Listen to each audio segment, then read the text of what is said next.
The soul is nourished by fire and air, and the body by water and earth. Hi there. Today we are covering a topic that has been part of the health and wellness community since before there even was a health and wellness community.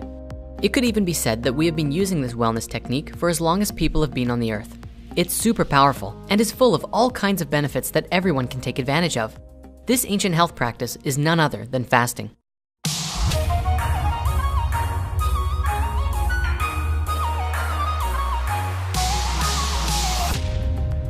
There are many different types of fasts found across just as many cherished traditions, and they all generally revolve around the idea of not eating food for a period of time.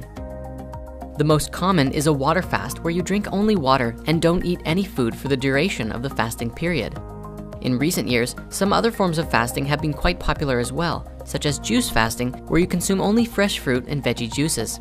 There has also been some remarkable cases and studies on dry fasting, which entails going a set period of time without both food or water. The question is, and something you may be asking yourself right now, why would anyone do this? Fasting is without a doubt one of the quickest and easiest ways to rapidly heal your body. It is known to provide a wide range of benefits, such as reducing neurological diseases like Alzheimer's and Parkinson's, inducing body-wide cellular repair processes, lowering risk of diabetes, reducing stress and inflammation, and even preventing cancer. On top of these benefits, fasting also spurs deep mental, emotional, and spiritual healing, helping you release worries, anxieties, stresses, and even helping to get rid of certain addictions. In this way, we then find new clarity and peace within mind, body, and spirit, and come to a place of deep spiritual revelation. Fasting has played a huge part in many different spiritualities around the world, and has been said to play a large role in connecting you with God and finding yourself. In Christianity, Jesus fasted for 40 days in the wilderness after being baptized by John in the River Jordan.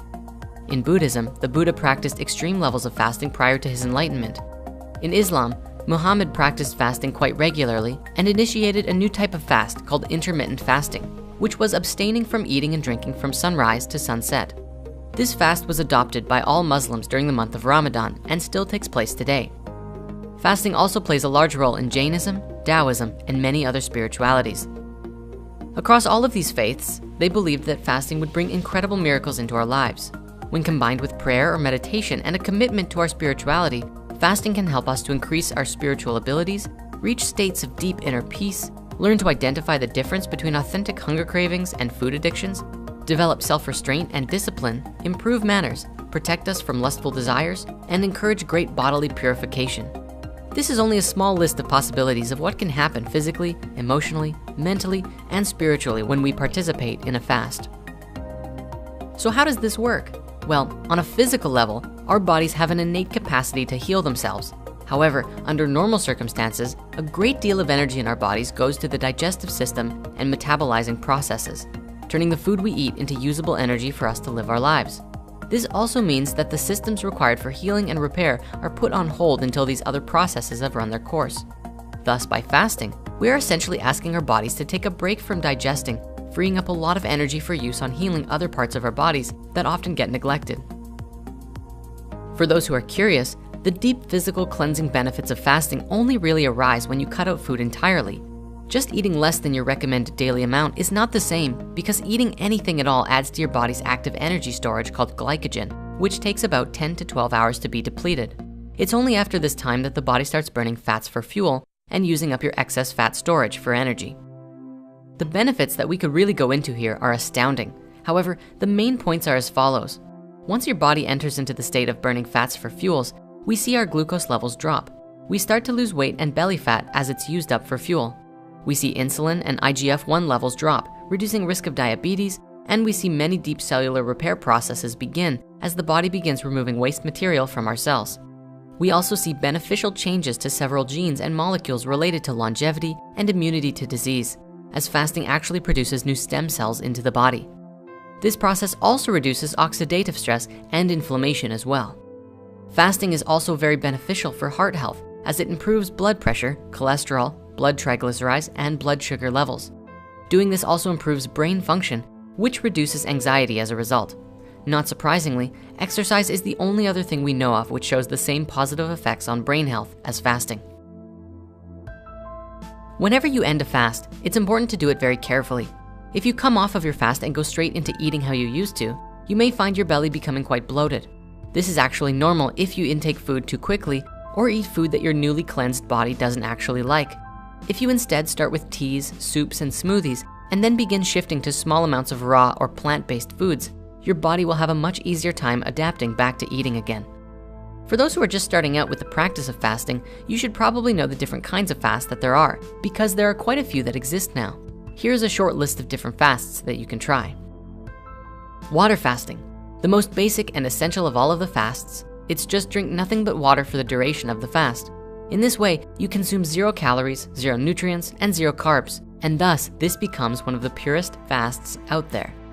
Many people just starting out sometimes include a small 50-calorie soup broth per day, but no higher, as 50 calories are not enough to stop the ketogenic process of your body breaking down fat storage.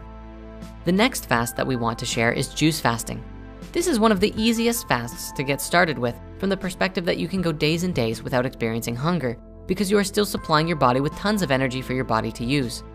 We could talk all about juice fasting, but if you really want to learn about this one, go and watch Joe Cross's documentaries, Fat, Sick, and Nearly Dead 1 and 2. They are absolutely brilliant films about Joe's and others' experiences while juice fasting and how much healing was experienced because of it. Intermittent fasting. This is when you fast for a period of time during the day and then break the fast for a meal at some point in your day and then resume fasting. This is essentially the basis of the Ramadan-style fast, but you don't necessarily have to practice fasting only when the sun is up. The idea here is to pick a number of hours that you want to fast for during the day, say 18 hours, and then you have a small window of 6 hours to eat every day. Ideally, you want to reduce this to about a 4-hour window and then fast for 20 hours every day. This style of fasting works best if you can commit to it for several weeks, which gets your body in the same state as if you did a 3-day water fast. Dry fasting.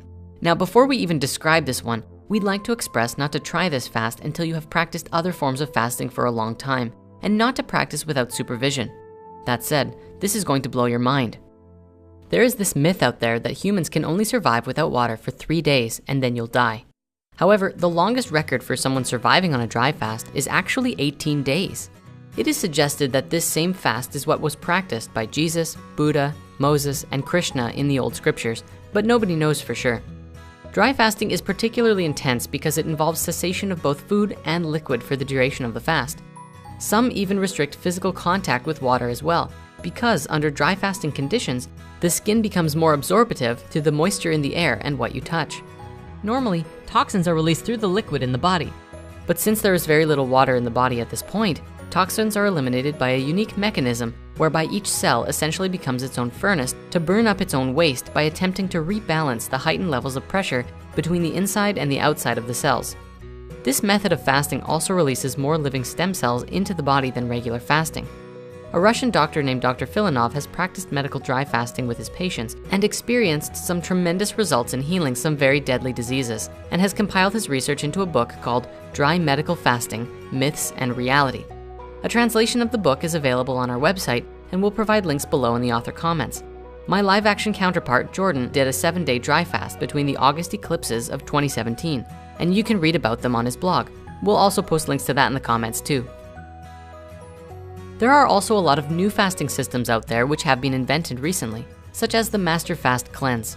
This is a fast which combines intermittent juice fasting and dry fasting, where you consume dark juices for 6 hours a day and then dry fast for the remaining 18 hours until the next hydration period. You also consume a small amount of psyllium husk pudding with activated charcoal and bentonite clay, which is essentially a non-nutritional fiber that massages your intestines and peels toxins out of the colon as it moves through. Then, once a week, you dry fast for a longer period, and that longer dry fast duration increases over the course of the fast, which is upwards of 60 to 120 days. Our friend Giovanni did this fast, and if you'd like to read about the experiences he had, you can do so on the Collective Evolution website. You'll find links to that story in the author comments as well.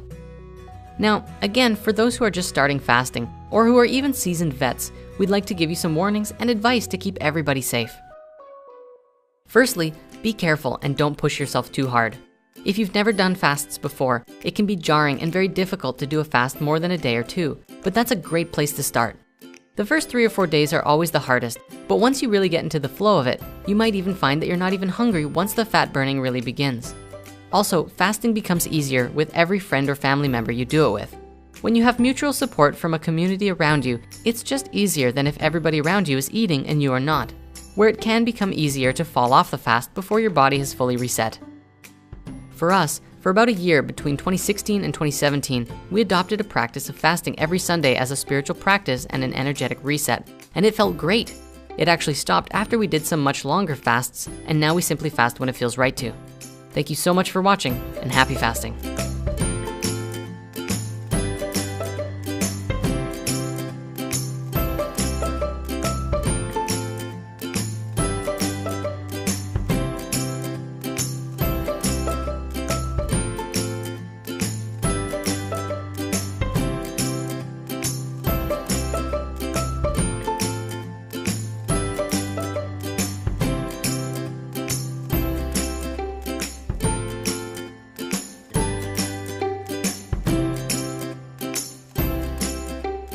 Hey there, we'd like to give an extra special thanks to Elaine and Alyssa, two of our new artists who helped bring this video to life. We'd also like to give a big shout out to Rhythmia, who have provided tremendous support for us as we've been growing this past year, and we're so thrilled to be creating together. Stay tuned, lots more on the way.